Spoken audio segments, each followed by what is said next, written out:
때로는 말이 독이 된다. 침묵해야 할 10가지 순간. 말은 칼보다 강하다고 하죠. 하지만 때로는 침묵이 그 어떤 말보다 강력하고 현명한 선택이 될 수 있습니다. 당신의 지혜와 품격을 높여주는 침묵해야 할 10가지 순간을 알아볼까요? 1. 전체적인 상황을 모를 때는 침묵하세요. 섣부른 판단과 말은 오해를 낳기 쉽습니다. 상황 전체를 파악하지 못하고 어설프게 끼어들면 오히려 이를 그르치거나 불필요한 논란을 만들 수 있습니다. 정보가 부족할 때는 일단 침묵하고 상황을 관망하는 것이 현명합니다.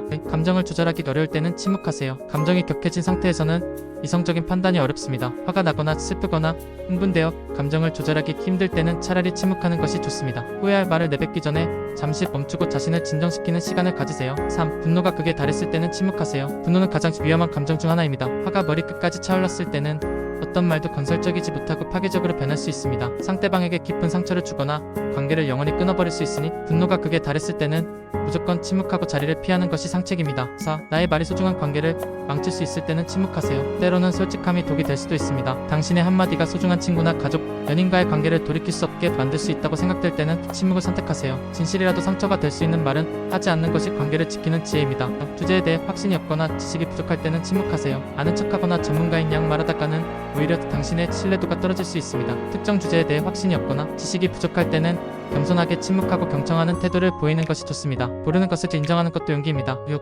상대가 고민과 상처를 털어놓고 있을 때는 침묵하세요. 누군가 당신에게 자신의 고민이나 깊은 상처를 털어놓을 때 필요한 것은 조언보다 진심 어린 경청입니다. 섣불리 위로하거나 해결책을 제시하기보다는 상대방의 이야기에 귀 기울여주고 공감하며 침묵으로 함께 있어주는 것이 더 큰 위로가 됩니다. 7.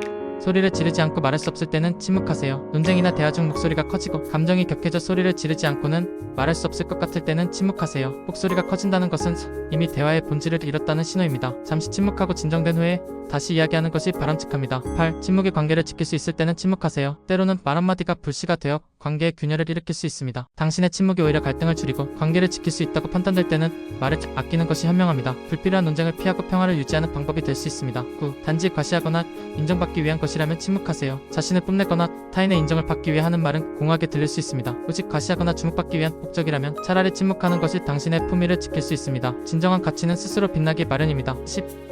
당신의 말이 신뢰를 저버릴 수 있을 때는 침묵하세요. 비밀을 지키는 것은 신뢰의 기본입니다. 당신의 말이 타인의 비밀을 누설하거나 약속을 어겨 신뢰를 저버릴 수 있다고 생각될 때는 단호하게 침묵해야 합니다. 당신의 말 한마디가 누군가의 삶에 큰 영향을 미칠 수 있음을 명심하세요. 이 10가지 순간들을 기억하고 침묵의 지혜를 발휘한다면 당신은 더욱 현명하고 존경받는 사람이 될 수 있을 겁니다. 침묵은 때때로 가장 강력한 언어입니다.